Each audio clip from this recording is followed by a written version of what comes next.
You're watching Taste of Victory. Win more is the concept that a card is only useful in a position where you're already so set up and far ahead of your opponent that you would have won regardless. It doesn't make the card bad, but rather redundant, since it usually doesn't contribute to that win con, and instead you could run a card for consistency in its place. In fact, if you really want to be sure you beat a matchup you hate into the ground, you can consider running that win more card. These cards typically don't turn a losing matchup into a winning one, but will help quell any doubt of losing by chance against one you already beat. So there is a place for them in deck building. A now kind of ironic example of a win more card is Yatagarasu with the old Yata lock strategy. Before, you could clear your opponent's hand and field and attack them directly with Yatagarasu so they skip their draw phase and are forced to pass. Rinse and repeat until you poke them to death.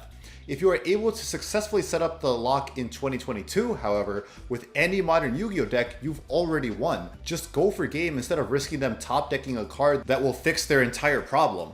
The strategy has become crazy win more and you're kind of just fumbling. A card I've been thinking about in relation to this since Booster Set 7 is Metal Cannon.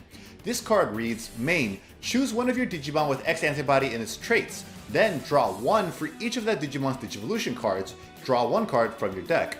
I think this has to be one of the clearest examples of win more in the Digimon card game specifically, or at least the most prominently experimented with. This card saw more use in Booster Set 8 Black X antibody lists since the deck still wasn't at the power level it is today in Booster Set 9, but just about all lists have cut it now. Breaking down the card gives us a better picture of why. Black X Antibody's gimmick is gaining powerful effects through stacking Digivolution cards underneath one of your Digimon through various card effects. Playing into this, Metal Cannon scales based on those sources underneath an X Antibody Digimon of your choosing.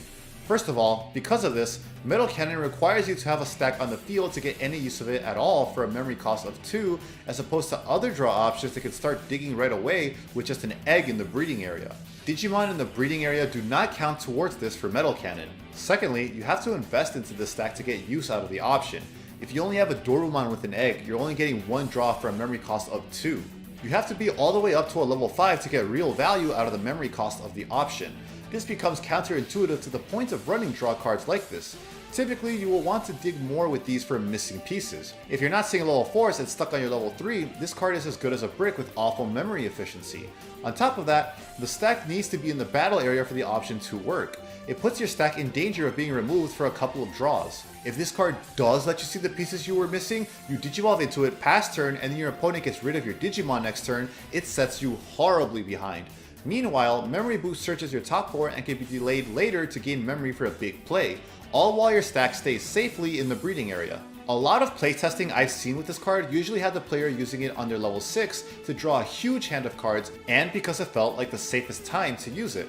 At that point in a typical game, you're likely already close to finishing out the game barring any security shenanigans. Let's compare Metal Cannon to another popular draw option, Fireball, which should have been called Pyro Spear, come on! Fireball is also 2 memory cost, but it will always draw 2. In fact, it has an alternative effect to delete a 3000 DP Digimon, but it's mainly used for the draw. However, if it comes down to it, Fireball can be used in this alternative way to help clear a board rushing you down, or get rid of memory blockers, giving it more utility. Fireball can be used immediately with just an egg as opposed to needing a stack in the breeding area. Fireball gets utility immediately, while Metal Cannon needs you to be ahead to start helping you, hence win more. To be fair, with the introduction of the zero cost Digivolution X Antibody Digimon over the same level Digimon, it is a bit easier to get an early sizable stack for a good draw off Metal Cannon. But again, this needs you to see a 2 to 3 card combo of at least one specific card rather than being able to draw sizably when you need to right away. In a deck as powerful and consistent as Alphamon, there isn't much room for Metal Cannon when you need consistency in a format as fast as Booster Set 9.